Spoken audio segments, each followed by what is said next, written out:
Alléluia. Nous allons commencer donc la prédication du jour.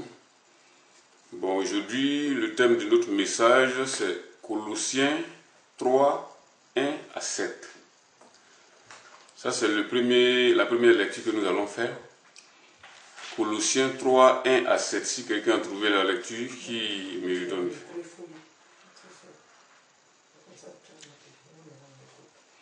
Donc, Colossiens 1, 3, 7.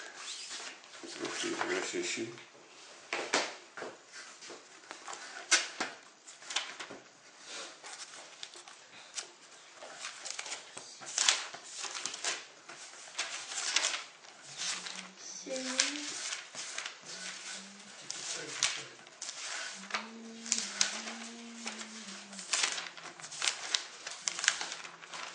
Colossiens 3, 7, 1.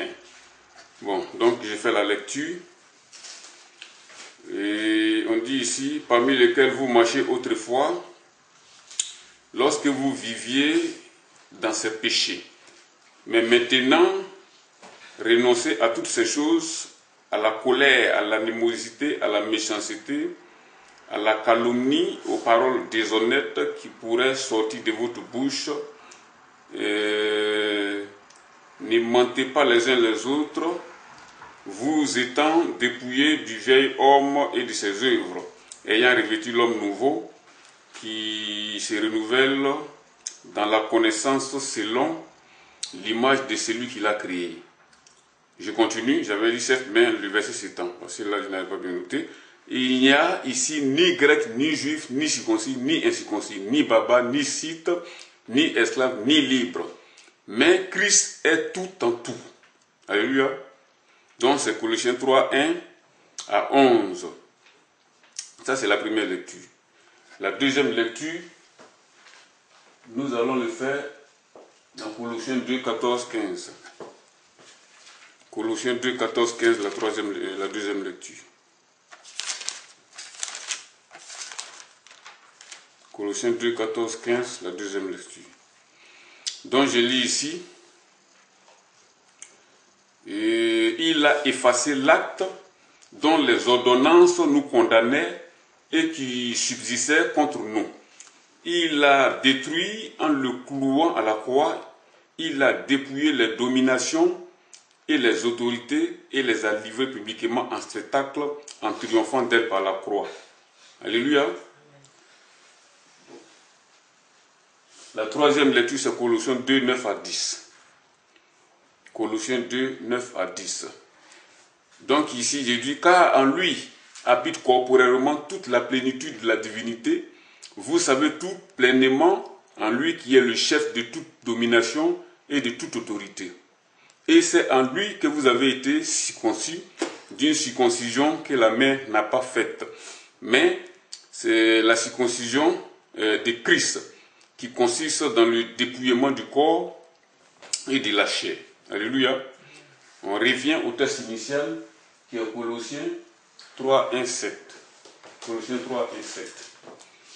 Bon, Colossiens 3, 1, 7 nous dit ici quoi? Colossiens 3, 1, 7. Il dit donc ici, si donc vous êtes ressuscité avec Christ, donc 3, 1, 7, oui, cherchez les choses d'en haut, où Christ est assis à la droite de Dieu. Affectionnez-vous donc aux choses d'en haut et non à celles qui sont sur la terre. Car vous êtes morts et votre vie est cachée avec Christ en Dieu. Quand Christ, votre vie, paraîtra, alors vous paraîtrez aussi avec lui dans la gloire. Faites donc mourir les membres qui sont sur la terre, l'impudicité, l'impureté, la passion, les mauvais désirs, la cupidité, qui est une idolâtrie. C'est à cause de ces choses que la colère de Dieu vient sur les fils de la rébellion. Nous sommes ici en face d'un culte, je veux dire d'une citation importante. Nous devons vivre comme Christ nous l'a dit de vivre, et non pas vivre comme nos propres penchants nous le disent sur la terre. Alléluia. Colossiens 3, 1, 7. C'est une citation de la Bible, un verset de la Bible important, qui nous donne comment nous devons marcher. Avant la prédication, nous allons prier le Seigneur et lui remettre toutes choses. Nous l'avons déjà fait, mais devant la caméra, nous allons le faire encore. Éternel au Dieu Tout-Puissant, sois béni et magnifié pour ta miséricorde. Je te remets donc, éternel au Dieu, Père, ce moment est exactement en train de le diriger. Toi seul peux, éternel au Dieu, te manifester. Prions, manifeste ta grâce et que, Seigneur, ton nom soit élevé. Je remets donc, éternel au Dieu, la prédication et le prédicateur en tes puissantes mains. Gloire et honneur qu'il la soit rendue. Merci pour ta grâce, pour tout ce que tu fais, par la loi du Père, que le Seigneur te bénisse, te magnifie. Dirige toutes choses, dirige, éternel au Dieu, Père céleste, celui qui va prendre la parole, afin que ton puissant nom soit élevé. Gloire et honneur qu'il la soit rendue, Père Seigneur, tu es le Dieu de la louange, le Dieu de la justice, le Dieu de la sincérité. Béni sois-tu pour tout ce qu'il va faire, béni sois-tu pour tout ce qui va sortir, Seigneur, et que ton puissant nom soit élevé. Alléluia. Amen. Au nom de Jésus. Donc, le titre de ce message, c'est Naître de nouveau. Naître de nouveau veut dire naître à la vie d'en haut, à la vie de Christ. Parce que pour arriver à Christ, il faut naître de nouveau. Si on naît une seule fois, on ne peut jamais arriver en Christ. Parce qu'à partir de ce moment où tout homme est pécheur, nous avons tous commis des péchés, il nous faut une deuxième naissance pour arriver à Jésus-Christ, à Dieu, en passant naturellement par Jésus-Christ. Donc je présente cette mission, c'est la meilleure mission évangélique pour le réveil et la sanctification. C'est une mission naissante. Nous sommes une œuvre missionnaire. Donc la parole de Dieu doit être prêchée dans toute sa sincérité, sans rien omettre, ni ajouter quoi que ce soit. Parce que la majeure partie des pasteurs aujourd'hui, des serviteurs de Dieu, entre guillemets, beaucoup sont des serviteurs de Dieu, entre guillemets, prêchent selon leur propre penchant. Et nous ne prêchons uniquement que la Bible, sans en nous mettre quoi que ce soit, ni ajouter quoi que ce soit. Il a dit donc ici, si vous êtes né, et si vous êtes ressuscité avec Christ, cherchez les choses d'en haut. La Bible est claire là-dessus. Cherchez les choses d'en haut. Comment on cherche les choses d'en haut? Et puis les choses d'en haut, c'est quoi? Nous avons été appelés à une mission importante sur la terre. C'est pour cela la nouvelle naissance est importante. Il faut naître de nouveau pour pouvoir pratiquer ces choses. Parce que si tu n'es pas né de nouveau, on ne peut jamais pratiquer ces choses. C'est pour cela que nous avons besoin de la nouvelle naissance. Et la nouvelle naissance ne s'obtient qu'en Christ. Si quelqu'un ne passe pas par Jésus, il ne peut jamais naître de nouveau. L'apôtre Paul, une fois, l'a demandé, mais Seigneur, en cela, qui peut être sauvé? Jésus a répondu à Pierre, aux hommes, rien n'est impossible, mais à Dieu, tout est possible. Il veut dire par là qu'il faut forcément passer par lui. Car nous voyons beaucoup de religions aujourd'hui qui disent qu'il y a beaucoup de voies pour arriver à Jésus. Il y a différentes voies pour arriver à Dieu, sans passer par Jésus, bien sûr. Il y a des bouddhistes qui affirment cela. Les musulmans disent qu'il faut parler à Dieu, il faut passer par Mahomet. Il y a des catholiques qui disent qu'il faut prier Marie, etc. Il faut prier les saints et ils adorent des statuettes. Mais nous disons, et la Bible dit, pour arriver à Dieu, il faut passer par Jésus. C'est le seul chemin, l'unique chemin sans lequel personne ne verra Dieu. Il est dit ici, au verset 2, affectionnez-vous aux choses d'en haut et non à celles qui sont sur la terre. Quelqu'un pouvait dire, mais attends, celui qui a fait cette citation-là, cette citation-là n'est pas réaliste. Nous vivons sur la terre, comment on peut s'affectionner aux choses d'en haut et oublier les choses de la terre? On vit sur la terre, c'est vrai. C'est Dieu qui a créé toutes ces choses. S'il nous dit, affectionnez-vous aux choses d'en haut et non à celles de la terre, il a ses raisons. Parce que les choses d'en bas sont passagères.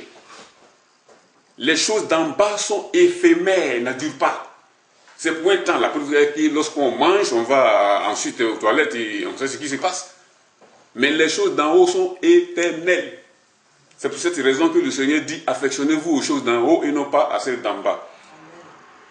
Malheureusement, ce que nous voyons aujourd'hui, pour la plupart des pasteurs et la plupart des chrétiens, la majeure partie, ce sont des personnes qui s'affectionnent aux choses de la terre, des choses d'en bas. Ce n'est pas pour rien, lorsqu'ils deviennent des pasteurs, peut-être même s'ils sont réellement appelés de Dieu, les 2 premières années, les quelques années qui suivent, bon, sont peut-être bons. Mais après, ils se laissent aller par un gain sorti du pouvoir et un gain du matériel. Et finalement, ils tombent peu à peu et finalement, ils deviennent des pasteurs apostates qui prêchent finalement même souvent la prospérité. Alors que nous savons tous que l'évangile de la prospérité n'est pas de Dieu, il n'est pas biblique. S'il était biblique ici, le Seigneur allait dire affectionnez-vous aux choses de la terre. Parce que la prospérité, c'est quoi? C'est tout simplement le matériel sur la terre, les finances et tout. Ça, c'est ça, on appelle ici les choses de la terre. Si c'était le cas, le Seigneur allait dire ici, affectionnez-vous aux choses de la terre. Mais je ne veux pas dire par là que les chrétiens, les responsables et les enfants de Dieu ne doivent pas chercher le matériel. Parce qu'il faut chercher le matériel pour un but, pour le service de Dieu. La dîme, les collectes sont faites uniquement pour le service de Dieu. Si par exemple dans l'assemblée, un frère a un souci, une sœur a des problèmes de logement ou des choses du genre, la dîme et les collectes sont réservées à ces choses uniquement. Et non pas pour servir à l'entretien du pasteur qui achète de grosses voitures de plusieurs centaines de milliers d'euros et qui porte des costumes de plusieurs centaines d'euros, etc. Non. Le pasteur même en principe, pour donner l'exemple, doit travailler. Aujourd'hui, nous voyons beaucoup de personnes qui disent non, je suis serviteur de Dieu, je suis un appelé, donc je ne travaille pas, j'appelle, je suis l'œuvre de Dieu. Ça, c'est des histoires. Pour donner l'exemple, un homme de Dieu doit travailler et oublier la dîme ou sa paye qui vient de l'église. C'est vrai qu'il en a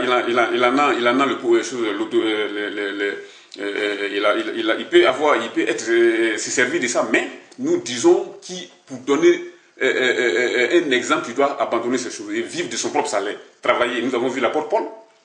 Le grand apôtre Paul travaillait, il était fabricant de tentes.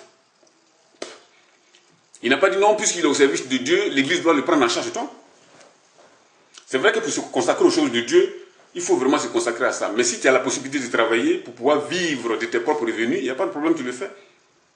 Et ceux qui sont à côté, les païens, les amis et autres, qui voient ça, rendent gloire à Dieu parce qu'ils savent que tu n'es pas venu là pour tes poches. Alléluia. Il est dit ici au verset 4, quand Christ votre vie paraîtra, alors vous paraîtrez aussi avec lui dans la gloire. Si nous sommes attachés aux choses de la terre, comment se fait-il que lorsque Christ va venir, nous paraîtrons avec lui dans la gloire? Ce n'est pas possible. Parce que notre cœur est sur la terre. Lorsque nous ne cherchons uniquement que des choses sur la terre, de la terre, notre cœur est sur la terre. Et malheureusement, beaucoup de chrétiens, beaucoup de pasteurs, beaucoup d'autres serviteurs de jour aujourd'hui sont attachés aux choses de la terre. Ce qui fait qu'ils n'ont pas leur regard ou leur pensée dans le ciel. La Bible dit que n'investissez pas sur la terre, parce que les choses de la terre passeront. Mais les choses, par contre, du ciel demeurent éternellement. Mais c'est le contraire que les enfants de Dieu aujourd'hui entendent et que les pasteurs prêchent. Le seul problème, c'est que lorsqu'on rentre dans les assemblées aujourd'hui, on entend que vous serez bénis. Vous aurez une maison, vous aurez une voiture. Vous serez bénis par-ci, vous serez bénis par-là. On entend même des pasteurs qui prêchent l'évangile carrément de la prospérité et du bien-être. Ils ont oublié complètement le nom de Jésus dans l'église. Ils ont oublié la croix. Ils ont oublié la souffrance du chrétien. Parce que celui qui veut vivre paisiblement sera persécuté. Et ces personnes qui ne prêchent que la prospérité, qui ne prêchent que la richesse, est-ce qu'ils vont vouloir prendre leur croix? Ces personnes-là, je ne crois pas. Parce qu'un homme qui s'attache aux choses de la terre ne pourra jamais souffrir. On voit beaucoup de pasteurs brillants dans Bon Point aujourd'hui qui prêchent uniquement la prospérité et qui ne prêchent pas sur l'essentiel. Nous voyons aujourd'hui beaucoup d'églises qui sont envahies de démons à cause des accoutrements des sœurs en Christ qui viennent quasiment nus dans les églises sans qu'aucun responsable, ni pasteur, ni ancien ne parle. S'ils ne veulent pas parler, c'est pour ne pas naturellement gêner ces personnes-là afin qu'ils sortent de l'église. Mais moi, je voudrais dire à ces personnes qu'il vaut mieux perdre des fidèles que de perdre la présence de Jésus-Christ. Parce que si nous perdons la présence de Jésus-Christ, c'est la fin. Ces personnes, on ne connaît pas l'état d'esprit de beaucoup de ceux-là. Parce que d'autres sont des satanistes, des sorciers, des occultistes qui viennent dans l'église pour pouvoir travailler pour le diable. Ils se mettent dans des habits décolletés, avec leurs pratiques, etc., dehors, pour pouvoir faire l'œuvre de Dieu dans l'église. Et finalement, l'église s'endort carrément, et c'est des démons qui prennent place. La preuve est que si vous rentrez dans des assemblées aujourd'hui, vous verrez que réellement, vraiment, c'est la séduction dans l'église. C'est pour cela que nous exhortons les serviteurs de Dieu à revenir réellement à la parole de Dieu, à prêcher ce que le Seigneur les a mis à cœur de prêcher. Que ce soit blessant ou pas blessant, ça c'est pas leur problème. Le Seigneur les dit un truc, ils doivent le dire. Faites donc mourir les membres qui sont sur la terre, l'impudicité, l'impureté, les passions, désir et la cupidité qui est une idolâtrie. C'est à cause de ces choses que la colère de Dieu vient sur les fils de la rébellion, parmi lesquels vous marchez autrefois lorsque vous vivez dans ces péchés. Mais maintenant, renoncez à ces choses, à la colère, à l'animosité, à la méchanceté, à la calomnie et aux paroles déshonnêtes qui pourraient sortir de votre bouche. Ne mentez pas les uns les autres, vous étant dépouillés du vieil homme et de ses œuvres. C'est à cause de ces choses. La colère, parce qu'il n'y a pas, on ne peut pas faire d'omelette sans casser d'œufs. Si on accepte ces accoutrements mondains aujourd'hui, les chrétiens qui s'habillent comme des prostituées qui viennent dans l'église, souvent même qui sont au devant des scènes, devant les groupes musicaux, qui sont là, quasiment nus avec des collants comme les mondaines dehors, personne ne parle, personne ne dit rien. Et lorsque tu demandes, on dit non, c'est pour ne pas choquer les gens. Mais attends, vaut mieux de choquer les gens plutôt que de désobéir à Dieu. Parce que le Seigneur que nous adorons est un Dieu 3 fois saint, pas 2 fois ni 1 fois, 3 fois saint. Par contre, nous devons être saints de cœur, mais aussi de cœur, de corps. Un homme de Dieu doit se reconnaître dès qu'il arrive. Quand on voit un policier, on sait que c'est un policier. Personne ne dit à une autre, lui là c'est un policier, c'est pas possible. Tout le monde voit un policier, on sait que c'est un policier. Quand on voit un gendarme, on sait que c'est un gendarme. Quand on voit un corps habillé, un militaire, on sait que c'est un militaire. Par contre, quand on voit un enfant de Dieu, on doit savoir immédiatement, sans ouvrir la bouche, que c'est un enfant de Dieu, uniquement que par son accoutrement, par ses habits d'abord. Mais si quelqu'un est habillé avec son corps et des habits serrés sur son corps, des dessins sur sa tête partout, des faux cheveux partout, et qui vient dire qu'il est chrétien, alors qu'il a les accoutrements du diable sur lui partout, c'est pas possible. Quelqu'un disait, pour pouvoir se débarrasser des maniants, ce n'est pas la peine de rester au milieu des maniants pour pouvoir chercher à se débarrasser d'eux, mais il faut que tu es au milieu des maniants et puis tu te débarrasses d'eux. Nous sommes environnés de ténèbres sur la terre. Si vous avez les accessoires du diable sur vous, comment pouvez-vous vous débarrasser de ces démons? Ce n'est pas possible. C'est là nous devons pratiquer la sanctification du cœur, mais aussi du corps. Ceux qui te disent non, Dieu ne regarde qu'au cœur, c'est des histoires. Si Dieu ne regardait qu'au cœur, il n'allait pas nous exhorter à nous habiller correctement dans la norme. Et les choses, je vais dire, c'est à cause je prends le verset 6 du chapitre 3 de Colossiens toujours, c'est à cause de ces choses que la colère de Dieu vient sur la rébellion, parmi lesquelles vous marchez autrefois, lorsque vous viviez dans ces péchés. Mais maintenant, renoncez à toutes ces choses, à la colère, à l'animosité, à la méchanceté, à la calomnie, aux paroles déshonnêtes qui pourraient sortir de votre bouche. Ne mentez pas les uns les autres. Ça, c'est aussi un aspect de la sanctification. Parce que lorsqu'un homme dit il est chrétien, il est de Christ, il doit aussi se reconnaître par son comportement et par tous ses actes partout où il est. On ne peut pas dire on est chrétien et puis on ment. On ne peut pas dire on est chrétien et on est animé par la jalousie. On ne peut pas dire on est chrétien et puis on est animé par la cupidité où on cherche les femmes des hommes, on vit dans l'impudicité.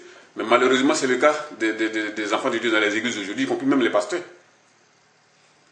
Des pasteurs qui sont jaloux, qui pratiquent la jalousie, qui se battent pour des postes ou qui se battent pour je ne sais quoi. Nous devons vraiment faire attention et marcher selon la parole de Dieu parce que le Seigneur que nous adorons ne fait pas de différence. Il est strict et il ne fait pas de différence.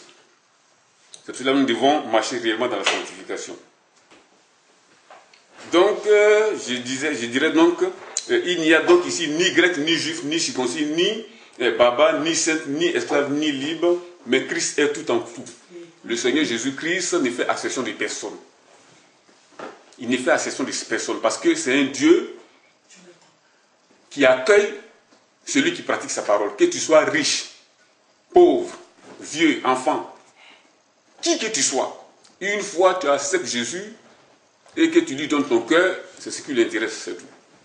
Il n'accepte pas les gens parce qu'ils sont beaux, il n'accepte pas quelqu'un parce qu'il est riche ou il vient d'une bonne famille, ou bien parce que la personne est pauvre ou dans la misère. Tu peux être dans la misère et ne pas être en Christ. Et si tu meurs, tu vas en enfer. D'autres disent non, c'est les riches qui vont aller en enfer, les pauvres vont aller en enfer. C'est des histoires. Si le pauvre qui ne pratique pas la sainteté va aller en enfer.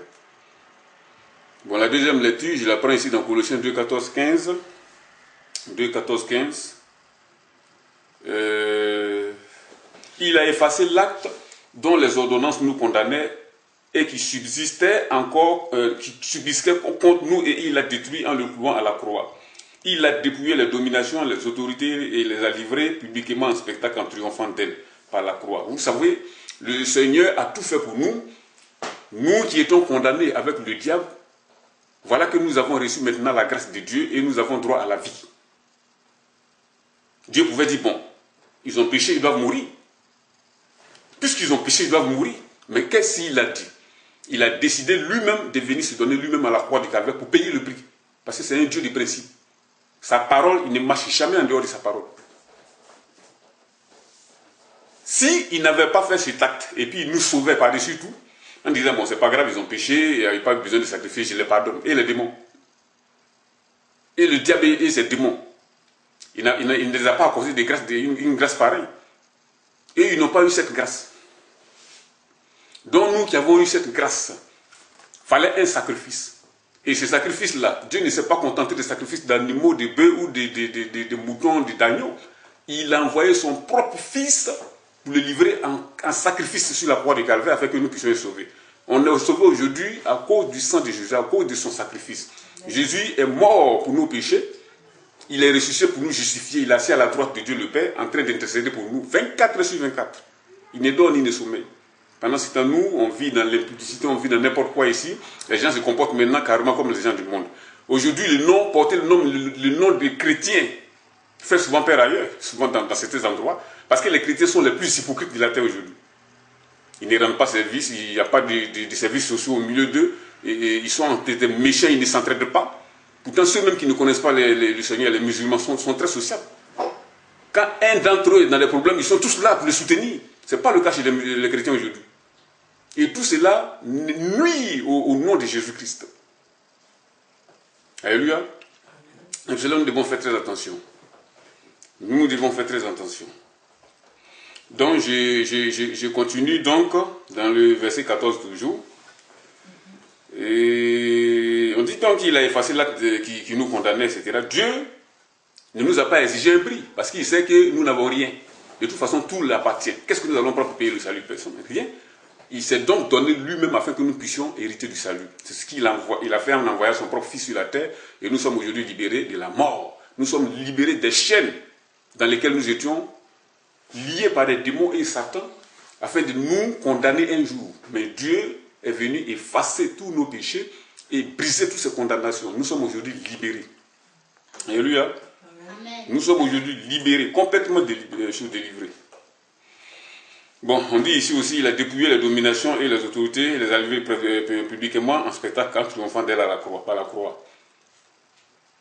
Il les a livrés à la croix. Il les a dépouillés, les dominations et les autorités, il les a livrés à la croix publiquement. Quand Christ est monté sur la croix, ce n'était pas simple. Il y avait une guerre.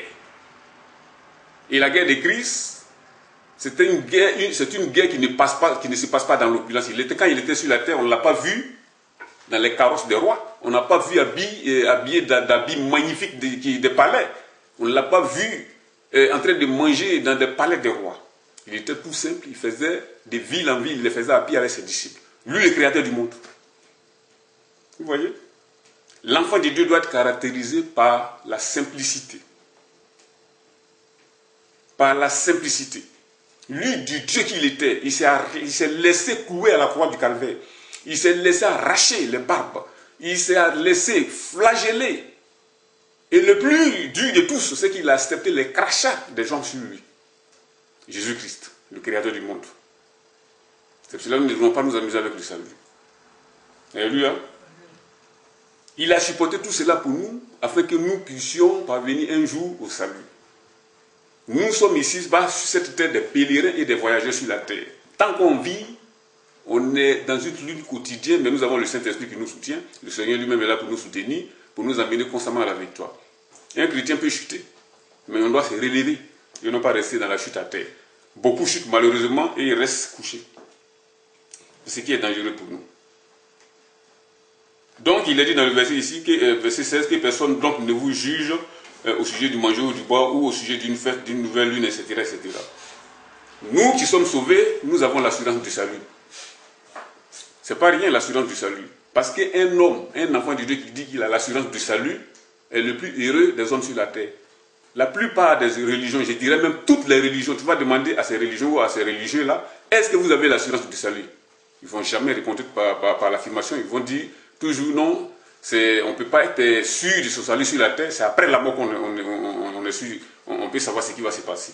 Alors que Jésus nous dit clairement que nous avons l'assurance du salut, nous le savons, on a l'assurance du salut. Vous voyez la différence?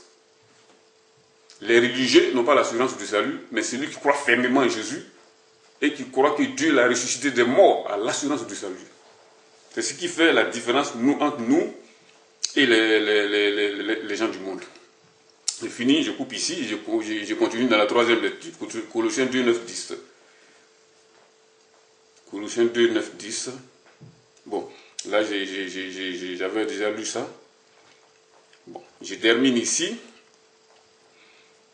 En revenant, récapitulant sur ça, car en lui habite corporellement toute la plénitude, la divinité, vous avez tout pleinement en lui, qui est le chef de toute domination et de toute autorité. C'est en lui que vous avez été circoncis d'une circoncision que la main n'a pas faite, mais la circoncision de Christ qui consiste dans le dépouillement du corps de la chair, ayant été enseveli avec lui par le baptême. Vous aussi, vous êtes ressuscités avec lui par la foi en la puissance de Dieu qu'il a ressuscité des morts. Ça, c'est une promesse inégalée et incomparable sur la terre. C'est en lui que nous avons été, d'abord je veux dire, en lui nous habitons corporellement dans toute la plénitude de la divinité. Car en lui habite corporellement toute la plénitude de la divinité. Vous avez tout pleinement en lui qui est le chef de toute domination et de toute autorité. Je crois que le chrétien d'aujourd'hui ne sait pas et il ne connaît pas la portée de la personne qu'il est. S'il connaissait la portée de la personne qu'il est, il n'allait pas s'amuser avec le péché. La Bible dit que si nous sommes vivants, ce n'est plus que nous qui vivons, mais c'est Jésus-Christ qui vit en nous. Vous vous rendez compte? Amen. Si nous vivons, ce n'est plus nous qui vivons, mais c'est Jésus-Christ qui vit en nous. Dans une maison, dans un corps où Jésus-Christ habite, vous croyez qu'un démon peut venir s'amuser là? Ou le diable même dans personne peut venir s'amuser là? C'est Jésus-Christ lui-même qui vit en lui. Et personne sur terre, ni dans le ciel, ne peut lui faire quoi que ce soit. Ni l'amour, ni quoi que ce soit ne peut nous séparer de Jésus. Mais aujourd'hui, les gens laissent toutes ces promesses incomparables là pour s'attacher aux choses de la terre. Pour vivre comme le monde. Aujourd'hui, les chrétiens se conforment au monde, ils vivent comme le monde. Quand on voit un chrétien aujourd'hui, il n'y a pas de différence entre une chrétienne et un païen, et une prostituée. Dans les temps anciens, Pharaon était désagréable à Dieu, et il était l'ennemi de Dieu. Mais aujourd'hui, nous voyons nos sœurs qui se conforment à Pharaon. Parce que Pharaon portait des perruques, eux aussi ils portent des perruques. Une perruque, c'est quoi? C'est un objet étranger rajouté au corps humain. Ainsi pour dire à Dieu, comme si Dieu les a mal fait, en disant, ils disent à Dieu, Dieu les a mal créés. Comment tu peux ajouter à quelque chose que Dieu a posé sur toi? Ils portent des lentilles. Comme pour dire à Dieu que Dieu a mal créé les yeux et ce n'est pas la couleur que Dieu a mis là, ne les plaît pas, et mettre des lentilles, et mettre des rouges à lèvres. Je ne sais même pas s'ils connaissent la provenance de ces rouges à lèvres. Les rouges à lèvres sont des produits très dangereux. Ils ne connaissent pas la provenance, mais quand même, elles mettent des ongles, des faux ongles là. Ils éclaircissent leur peau. Elles mettent toutes sortes de choses, des rajouts sur leur corps pour dire à Dieu que Dieu n'est pas parfait et Dieu est un menteur. Parce que de la manière dont il les a créés, ça ne les a pas plu. Lui, et il rectifie la création de Dieu. Je crois qu'il faut attacher la ceinture parce qu'au jour du jugement, vous aurez beaucoup de choses à dire à Dieu. C'est frère et soeur. Parce qu'il y a aussi des frères qui font beaucoup de choses comme ça. Alléluia. Donc, pour paraphraser, la nouvelle naissance, c'est quoi? C'est de naître à la vie d'en haut. Quand tu acceptes Jésus-Christ, il faut renoncer au monde. Parce qu'on ne peut pas avoir un pied dedans dans le monde et un pied dans le Christ. Ce n'est pas possible. La vie d'en haut, naître à la vie d'en haut, la vie, la nouvelle naissance, c'est naître carrément de nouveau. Abandonner les anciennes choses, se conformer à Christ plutôt qu'au monde. Alléluia. Donc, c'était le petit message que je vais envoyer aujourd'hui. Et je remercie donc toute l'Assemblée.